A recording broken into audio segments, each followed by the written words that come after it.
संतों के चरणों में नाक रगड़ के साष्टांग दंडवत प्रणाम। हम समय कम लेंगे, हमारा जितना भी समय है हम सरकार को देना चाहते हैं। हम तो लगातार आपके बीच में बोलते रह रहे हैं, गला बैठी हुई चिल्लाते चिल्लाते गला फट चुका है। इसके नाते अपनी पूरी समय सरकार को, लेकिन जिस प्रकार से सनातन संस्कृति हिंदू और हिंदुत्व को बचाने के लिए पूज्य बागेश्वर बालाजी सरकार के अनन्य सेवक अनन्य भक्त पूज्य धीरेन्द्र कृष्ण शास्त्री जी महाराज निकले हैं।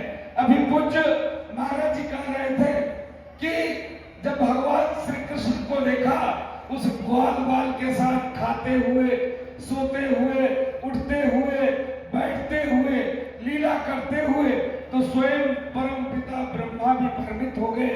ये भगवान नहीं हो सकता है, ये साधारण व्यक्ति हो सकता है, इसको फालतू लोग भगवान बनाकर बैठे हैं।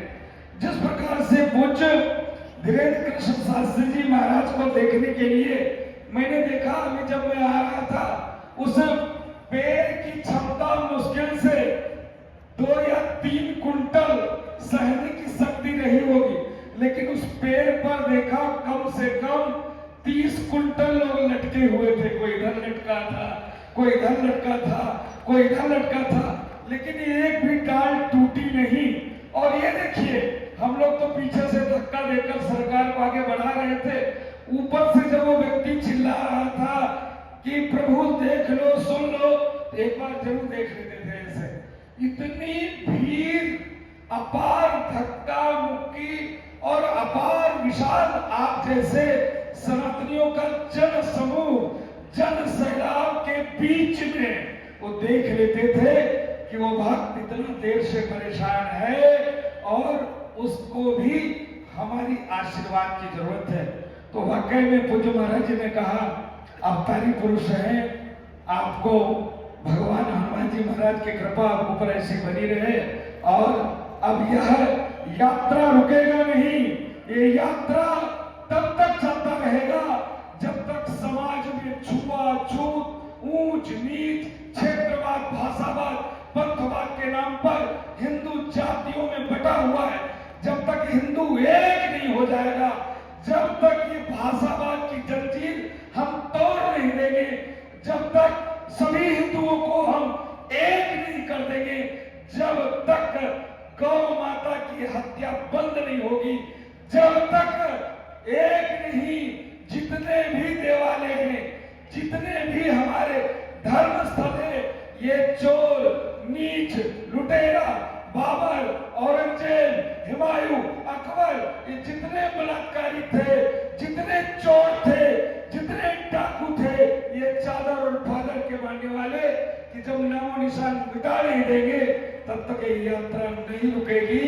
क्योंकि ये भारत हिंदू राष्ट्र है, ये भारत सनातन संस्कृति का राष्ट्र है, ये भारत ऐसे पूज्य ऋषि मुनि महात्माओं का देश है जहां पर चींटी को भी मारने का आदेश नहीं है, जहां कंकर कंकर में शंकर जी का वास है।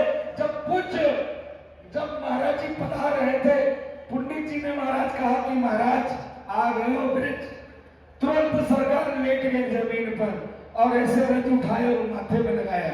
अरे जहां रज की पूजा होती हो उस देश में संतों का अपमान, ग्रंथों का अपमान, ग्रंथ मारे जा रहे, संत मारे जा रहे, देवी देवता महापुरुषों का अपमान हो रहा है और हम मौन हैं, चुप हैं। ये तो नहीं चलेगा। पूज्य सरकार ने सबको एक साथ एक जगह धरती पे बैठाया। क्यों बैठाया? इसलिए क्योंकि ये हिंदू सोया है। हिंदू आज रोड पर इसलिए आया है कि उसको लगता है कि एक कोई सिद्ध संत रोड पर आकर और हमको जगा रहा है। कम से कम वो संत जब आया है, हमको जगा रहा है, तो हमको जाना चाहिए। वो विशाल समुद्र दिल्ली से लेकर यहाँ तक 1 इंच कहीं जगह नहीं थी।